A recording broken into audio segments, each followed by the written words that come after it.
Thank you very much, Ulrich, for having me. Thanks to the center for bringing me over here and taking having the time to spend with all of you yesterday and today.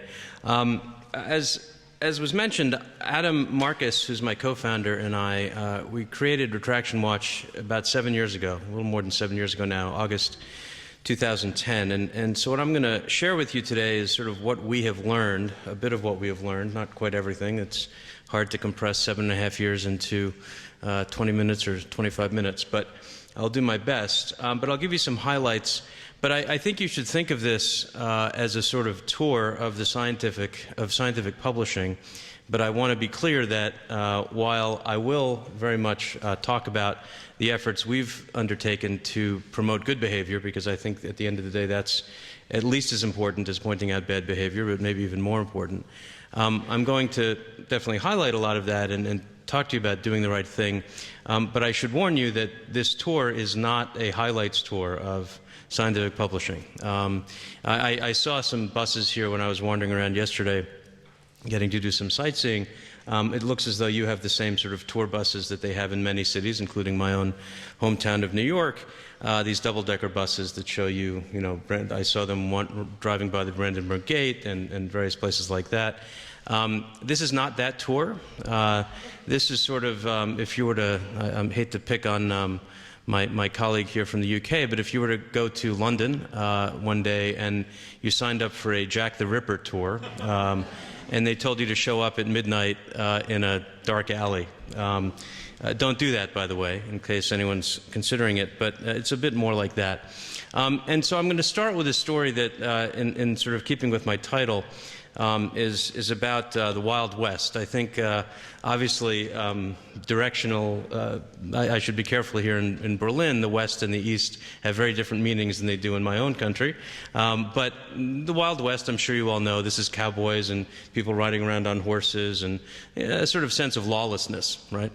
And how many of you know who, there's a name Hoss Cartwright? There may be some Americans here, people who watch television from the U.S. Hoss Cartwright, yeah. So Hoss Cartwright, as you probably know, or a few of you know, but I'll tell the rest of you, was a cowboy. He was a fictional character, that's important. And he was in a show called Bonanza, and he worked on the Ponderosa. So, he was a cowboy, great. A very popular cowboy, very charismatic, all of the rest of it. What you probably didn't know, though, was that, in fact, Hoss Cartwright remains, even though this show was on decades ago, and in fact, the actor who played him has since passed away, but somehow Hoss Cartwright remains a very active scientist. He's actually a wonderful, he's a virologist. He's quite well known. And you can check this out. You can go online and look for Hoss Cartwright. He has a Google Scholar profile. He's been invited to be on a number of different editorial boards. He's been invited to speak at conferences. Not this one, which is unfortunate, but as a mark of even more prestigious conferences, in fact, than this one. And he, and so you might say, well, that's very interesting. And by the way, well, I'll tell you in a minute what he was an expert in, which will not surprise you when you hear it. But he's actually creation, not the original Hoss Cartwright, but the scientist Hoss Cartwright, the creation of a researcher in the Netherlands named Burkhard Morgenstern. And Burkhard Morgenstern, just like, and some of you may be familiar with Alan Sokal and the Sokal hoax, sort of spoofing the literature in order to show that you can sort of get anything published that you want, actually was getting very tired of receiving all of these, of course, these invitations, solicitations from fake journals, from predatory journals. And he figured, well, anyone can get these. Clearly, I'm getting them, and I don't study most of the things I'm being invited to write about. So he created Hoss Cartwright, and he gave him some citations, and he made up all of this stuff. He has a CV online, and he started getting invited. But he wanted everyone to see what he was doing. So what he did was he gave him certain tells. In poker we say, you can tell what someone's cards are by what his or her face says, his or her eyes say. And so Hoss Cartwright, not surprisingly, he earned a PhD at a very prestigious university. It was known as the University of Dunno-What, which probably does better in English, but more importantly, his PhD was actually, and his professorship was in bovine excrement research. Right. So which he was literally an expert in, because when you're a cowboy, you have to deal with a lot of bullshit. Pardon me, I don't know if I can say those. I'll claim ignorance here, but of course, but he actually was a professor of bullshit because he wasn't actually a professor. And so what this all says to us is that people can game any metric that you create, right? That's really the punchline here. They can sort of figure out a way to fake anything. You know, I'm going to talk to you about fake data, which is, of course, actually a sin, is actually a problem. But a lot of what now is happening is people are simply faking metrics. And so I think that that's very important to think about. It sounds as though we're already, in many ways, on the same page in terms of not emphasizing metrics, but any metric you create can in fact be gamed. In fact, we joke that many of you are probably familiar with altmetrics, which is sort of this idea that instead of just looking at citations, you look at, you know, Twitter and social media and you know, how much press coverage a paper gets. Can anyone guess what the best way, outside of being in a top journal, which would have its own sort of high altmetrics because of press coverage, anyone guess what the best way to actually have a high altmetric score in a sort of lower tier journal or a journal that doesn't necessarily get cited very often it would be? Hint, look here, if you weren't, right? Yeah, so the very best way to get a high altmetric score in a sort of typically low prestige journal or one that's not cited much is to retract your paper. Because we'll write about it, and a lot of people will tweet it, and then all sorts of, so you can actually check this. You can look at the altmetric score of some of these papers. So great, I mean, it's good for us, so go ahead and retract for that reason. But again, it just gives you a sense that any metric can be gamed. I'll tell you one other story before I move on about a fake scientist, because I think these are a lot of fun in ways that fake data really is not fun. And I imagine, here I am, of course, in Germany, and a number of you must speak Italian. Any show of hands? How many of you speak Italian? A handful of people, okay. So you will fact check me, correct me if I pronounce this wrong. But another story that's in this piece, and this, by the way, was something that Adam Marcus and I wrote for Nautilus magazine. It came out about a year ago. There was a researcher actually he's in the States, he's a physicist, and he was convinced that he was right about a particular theory. He had some papers he wanted to publish. He could not get them published. Nothing he tried would work. And so he goes ahead and he says, well, I bet that if I submit these papers with the name of someone who's at a very prestigious university, known for physics, the kind of physics that he does, it would get published. You know, well, shouldn't happen, but he bet that that was true. So he did that, and he picked an institution in Italy, apparently known for its physics, and he added the name of this researcher from Italy, and lo and behold, all of the papers were published in the journal that he wanted. In fact, the same papers he had submitted to the same journals that had been rejected a year ago were now all published, and they're in the literature, there are 3 of them, but with a fake author. And the reason why I asked if anyone speaks Italian is that, again, he wanted everyone to know this. He wanted people to see that, or at least people who spoke Italian or read Italian, to know this. And so the name he picked was Stroncio Bestiale, which I'm probably pronouncing a little bit incorrectly and certainly translating a little incorrectly, but let's just say that it means giant and then a body part which everyone in this room has. Okay? In fact, if you don't have this particular body part, please go straight to Charité and have them take a look at you, because you're going to have a problem. So obviously this is not a real person, and obviously this is another tell, but people are creating all of these alter egos. I could go on, and I won't because in the interest of time, but there are many other examples of this. And then a sort of not so pleasant example that many of you may have heard about. This is not funny at all. This is a column that Adam and I wrote for Stat, but really it's based on something that was published in the Annals of Internal Medicine earlier this year. Now, we all have fears about peer review, right? I mean, I don't really do much scholarly work, so I don't have this fear, but I hear from a lot of researchers, they have fears that, well, in the process of being peer reviewed, someone will steal your work, right? So someone will take the idea or tell everyone in their lab to do something that maybe they were inspired by, or in the worst case scenario, or maybe, I don't know if it's the worst, but a terrible scenario, they will actually take the paper and publish it as their own. And so, here's a case of this where a researcher was reading a paper in a journal that looked very familiar. And it's actually a fake journal, it was a pretty lousy journal, but it came across in his Google alerts because it's his subject. In fact, it, again, was so familiar, what he realized was that it was the very paper he had submitted to the Annals of Internal Medicine several months before that. It had been rejected, okay, with some comments, but he figured this is very strange. I mean, and he was very troubled by this. So he emailed the Annals of Internal Medicine, and he said, "Do you know what happened here? Can you explain this?" And they did a little bit of, they dug into their records a little bit, and they realized what had happened was that the author of the now published paper in the fake journal had been one of the reviewers of the original manuscript, which had been rejected. And he had recommended rejection, which is interesting and not so fun in many ways. So clearly he thought it should be published, he just didn't think that the author was right. But that isn't something you can write, at least not that I know of, on a peer review form. You know, revise and reconsider with different authors. That's not usually done. So this has happened, of course. You won't be surprised to know that, in fact, the same author has done this to several different researchers, so there's several cases of this now. And this is another case that is sort of, I guess, if you have as dark a sense of humor as I do, you find it funny for a while, but then you stop finding it funny. You may have read about this particular case or about other cases of what we refer to as fake peer review. As you all know, peer review is supposed to be done by, you know, as it says in the name, peers, right? It's supposed to be done by someone other than you. What has now happened, and more than 500 papers have been retracted for this reason, and I'll get back to some numbers in a minute. This was a case this was a record in a couple different ways. It's not a record anybody wanted, by the way, but we like to note records when we have them. This is the most retractions by any journal ever at once, and also the most retractions actually by any journal, you know, period. So in other words, there isn't a journal that has retracted more than 107 papers. And so what happened here was, it turns out that all of these researchers had somehow either peer-reviewed their own paper or had been in kind of a ring of reviewers where you review mine and I'll review yours and we'll all, you know, review them positively. And so you might be asking, in fact, you might be hoping I tell you how you managed to do that. I can assure you, though, that in case you're thinking about using this as a recipe or a sort of plan for how to move forward, please, well, don't do that because it's a bad idea. Don't do it also because we will find out.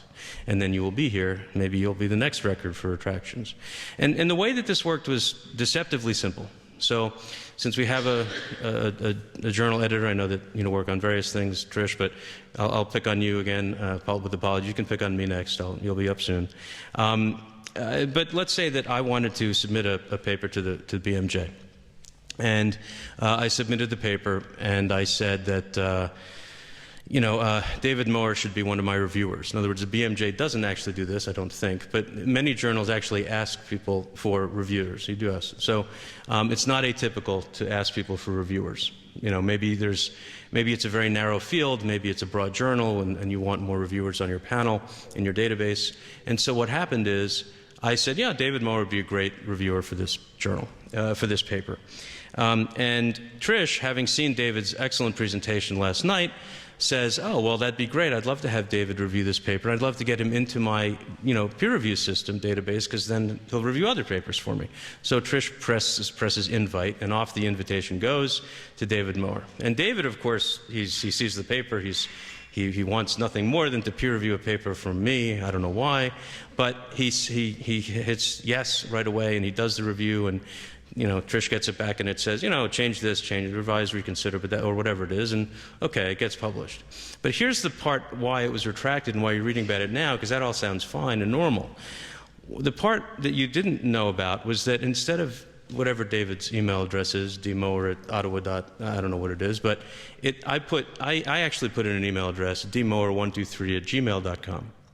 And that's because I had created that email address that very morning.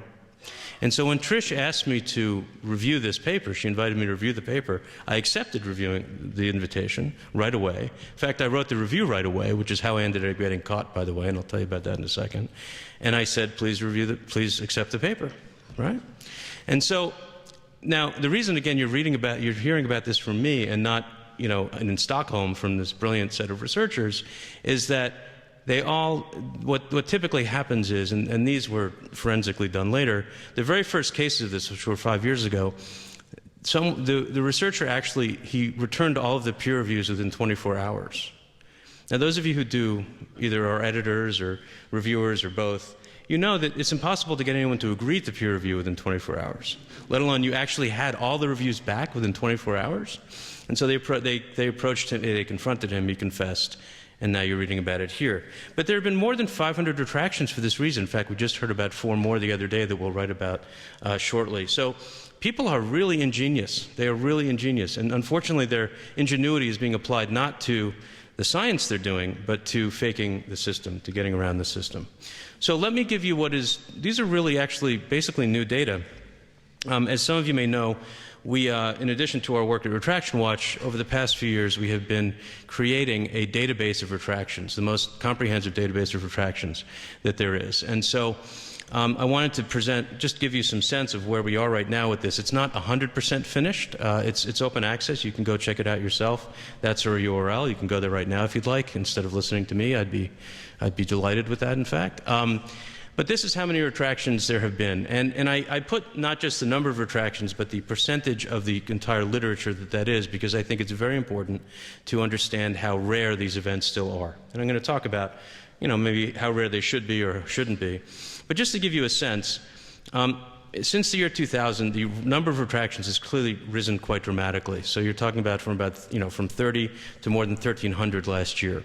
That's an increase of 42 times or whatever it is. It's quite massive. Now the number of papers has grown in that time. It's roughly doubled. These are some of the denominators, to be perfectly sort of open about it, are a little bit they're best estimates rather than sort of absolute numbers, but we're pretty sure that that's true. So something is happening, and I'll talk about what that is in a second. But I want to tell you some things that we've learned. So number one, we launched in 2010, and we actually were of the impression that there were about 30 retractions a year, maybe 40. And so we thought we would publish every couple, a few a month. Adam was quoted as saying that we thought our mothers would read it, and that would be fun, and that would be great, but that would be it. Of course, what we didn't know is that there was a massive number of retractions. And obviously I picked some, not quite random, but somewhat random dates here, or arbitrary dates here. Just to give you a sense of the trends, clearly the increase is, there is an increase. And if you just, again, look at that rate, the percentage, there is something happening, that's about 25 times more retractions as a rate than there were in 2000. But then there's this strange blip in 2010, and just the same way you would want a researcher who was presenting data to show you the outliers, to show you what didn't actually fit the hypothesis or fit the model, because that that person is actually showing you everything and not trying to make the narrative look too clean. Between 2009 and 2011, what we learned only recently was that IEEE, which is an electrical engineering and computer science publisher society, they retracted 6,500 papers, all basically over that period of time. It looks like probably for fake peer review. Now, they're not talking very much. We're trying to dig into it, and we will hopefully have more information soon. But I present that just to show you that, again, there's some weirdness to this data, to these data. We have just over 15,000 retractions in our database now. What we used to think was, if you looked at PubMed or some of the other indices, you might find 5,000, 6,000 retractions. We've found 15,000. I'm sure there are some that we haven't found, but we're confident that's the most comprehensive ever. And yet, if you think about that, any analysis, and this is a caution against analyzing retractions as a data set, which I encourage you to do, but just keep in mind some of the limitations. If there are 15,000 retractions and 6,500 of them happened in the space of 2 years for one publisher, probably for one reason, and mostly from one country, then what are you looking at, right? And so just keep that in mind. Anyway, and again, please go to the database, check it out. I'll show you some things. And so the question people always have is, well, okay, so there are more retractions. Okay, and I think we've sort of proven that. And the rate of retractions is going up, and it's faster than the rate of publications are going up. But what's actually happening here? And, there are two, to me, at least two equally sort of logical explanations. And one is the one that I think a lot of people would seize upon, which is that fraud is on the increase because a lot of retractions are due to misconduct. There is some evidence of that, which I'm going to get to in a second, but really we're still on the edge of learning about that. What's clear, though, is that we're better at catching it. And that, I think, is incontrovertible because we have plagiarism detection software.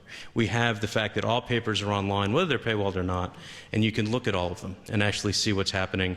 And, we get emails from people who say, take the image, on figure 3A, and look at what look at that image, blow it up, put it into Photoshop, blow it up to 800% or whatever it is, go into your bathroom mirror, hold it upside down, stand on your head, sing some song. No, but I mean, at some point, obviously, but there is something there. And so thousands of people around the world who have the ability to look at these images can do that. So it's clear that we're finding, many more retractions because of that. Let me run through very quickly some common reasons for retractions. I think we all know what duplication is. It's trying to publish the same work more than once. It is not plagiarism. And self-plagiarism doesn't actually exist. Technically, you can't plagiarize yourself. But in a recent set of retractions, that was responsible for about 15%. Plagiarism, I hope we all know what plagiarism is, but that's about 10% of retractions. Image manipulation, I mentioned. This is when you have a figure that you didn't actually do a control. Say you're running a Western blot and you didn't actually do a control. Oops. So I'll just take my control by actin lanes from another experiment. You're actually not supposed to do that, just in case that was news. Or you just said, well, that was an artifact, I don't like it, so I'll go into Photoshop and just black it out or something like that. Well, you're not supposed to do that either. Fake data I mentioned, I'll get to some more of that. Fake peer reviews I've mentioned. Publisher error, this isn't a very important reason for retraction, but it's an annoying one for those of you who have automated CVs, because all of a sudden there's a retraction because the publisher published your paper twice, even though you only submitted it once. That's not your fault, and it shouldn't have retraction on your automated CV, and yet it does. I'm trying to get people to fix that. I've talked about authorship a little. I won't talk more about authorship, and we heard last night that authorship issues are really painful and something to be dealt with. One thing I did want to mention briefly, because I think that it's worth, and we're certainly seeing this in the States, and I think we're seeing it around the world, is that lawyers are getting more and more involved in these cases of alleged misconduct. So you have cases where people are, saying, well, you have, you've been accused of something, and so you deserve a defense, which you do, but you want to actually, the lawyers then actually influence what the retraction notice says, which we think is not particularly good for science, but we'll get to that. And failure to reproduce, Ulrich mentioned honest error, which is a big important thing, which I'm going to flip to very quickly in the interest of time, to talk about. But the question is, since there is so much failure to reproduce in the literature, what should happen to those papers? Now, we're not arguing that they should all be retracted, but should there be some sort of notification, should there be some sort of sense that there's a problem and that people should know about it? Some scientists actually are retracting papers for that reason. Let me flip through I'll just show you very quickly. This is our who retracts the most, our leaderboard. We like our leaderboards at Retraction Watch. This is not a leaderboard anybody wants to be on. It's not like a sports leaderboard, I guess. One thing you may notice here, I would ask you to, you'll have to trust me on this for a second, but this goes all the way down to 30, and these are actually all men, except for like number 30. So I'm a big believer in equality and egalitarianism. I would really like to encourage women to please improve your retraction statistics. I'm kidding. That's hopefully a joke. But let me just sort of, I'll flip here, and again, in the interest of time, I took some extra time telling you stories, which I, for better or for worse, really like to do. Let me just leave you with two sort of things that happen that are outcomes of research misconduct, good and bad, to give you a sense. This is actually the abstract of a presentation that we gave at the World Conference on Research Integrity in Amsterdam in May. And I just want to sort of point out that this is the very extreme. And if we're thinking about punishment and yet also trying to encourage good behavior, I'm going to get to the good behavior in the next slide, which will be my last one.